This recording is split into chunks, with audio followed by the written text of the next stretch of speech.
স্বাগতম আমাদের চ্যানেলে। আজকের ভিডিওতে আমরা 4টি গুরুত্বপূর্ণ নৈতিক শিক্ষা শিখব। প্রিয় বন্ধুরা, ইসলামের সততা খুব গুরুত্বপূর্ণ। প্রতিটি কাজ সততার সঙ্গে করা উচিত। পরিবারের মধ্যে এবং সমাজের সততা বজায় রাখলে মানুষের বিশ্বাস ও সম্মান বৃদ্ধি পায়। ছোট ছোট ভালো কাজও আমাদের জীবনে শান্তি আনে। প্রতিদিন অন্তত একটি ইতিবাচক কাজ করার চেষ্টা করুন। জীবনে আমরা নানা চ্যালেঞ্জের মুখোমুখি হই।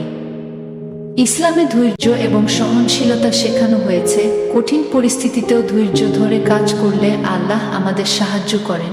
প্রতিদিনের ছোট ছোট ধৈর্য আমাদের বড় সমস্যা মোকাবিলা করতে সক্ষম করে। আমাদের জীবনের উদ্দেশ্য শুধু নিজের নয়, অন্যের কল্যাণও করা, কারো সাহায্য করা, দুঃখীকে পাশে দাঁড়ানো এবং ভালো আচরণ করা আল্লাহর নিকট অত্যন্ত প্রশংসনীয়। প্রতিদিন অন্তত একজনকে সাহায্য করার চেষ্টা করুন। এতে আমাদের মন শান্তি পায় এবং সমাজ উন্নত হয়। সময় একটি মূল্যবান সম্পদ।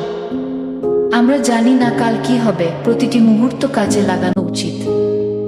জ্ঞান অর্জন, ভালো কাজ করা এবং নৈতিক শিক্ষা অনুসরণ আমাদের জীবনকে সার্থক করে তোলে। আজকের ভিডিওতে আমরা শিখলাম সততা, ধৈর্য, অন্যকে সাহায্য করা এবং সময়ের গুরুত্ব। আশা করি এই শিক্ষাগুলো আপনার জীবনে প্রয়োগ করতে পারবেন। ভিডিওটি ভালো লাগলে সাবস্ক্রাইব করতে ভুলবেন না। ধন্যবাদ।